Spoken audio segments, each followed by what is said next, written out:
We are in the process of creating a whole new generation of vehicles. For the first time in our history, we're looking at how all these vehicles relate to each other, and more importantly, how they relate to the customer.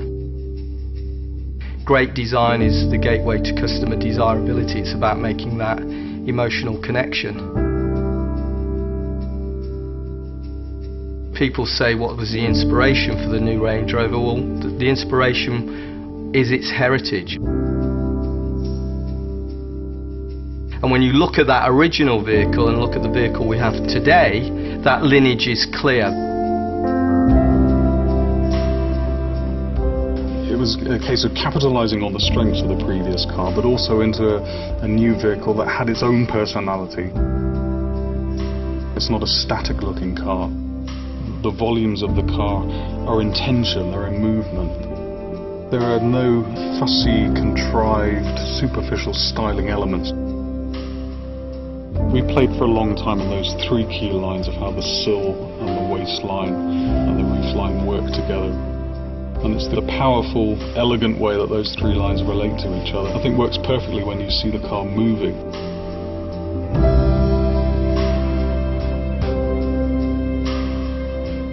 When you go to the interior, you open the door and you look into it. It is unmistakably a Range Rover.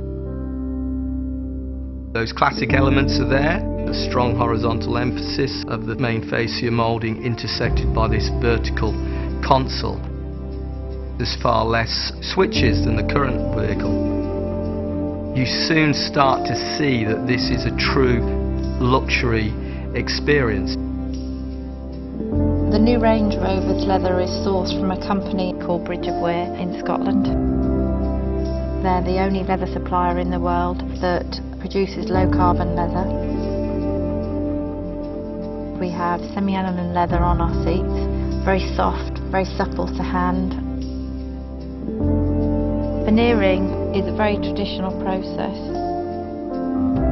All of our wood is from sustainable forests. We still have traditional craftsmen that have been doing the job all of their lives. But we're using that now in combination with new processes.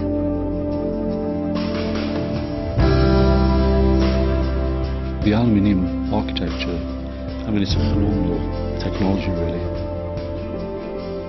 It's the world's first all-aluminium SUV. It's bonded and riveted to aircraft construction standards. Dynamically, the car is a revelation. Losing hundreds of kilos of weight out of a car has so many benefits. I mean, not only in its carbon footprint, its ecological identity, but also its performance and its handling. The fact that it makes the car a whole lot more agile, more maneuverable, more capable. There's less mass to haul uphill. There are benefits from almost every aspect of the design.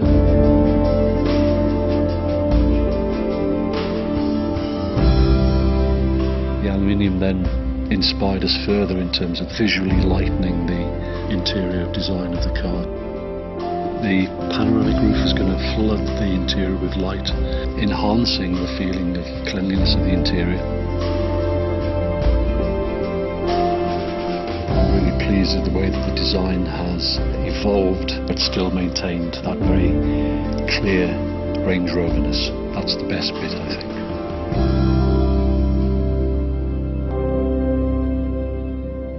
Iconic is a word I think that's used too liberally. But Range Rover is worthy of iconic status. The best has just got better.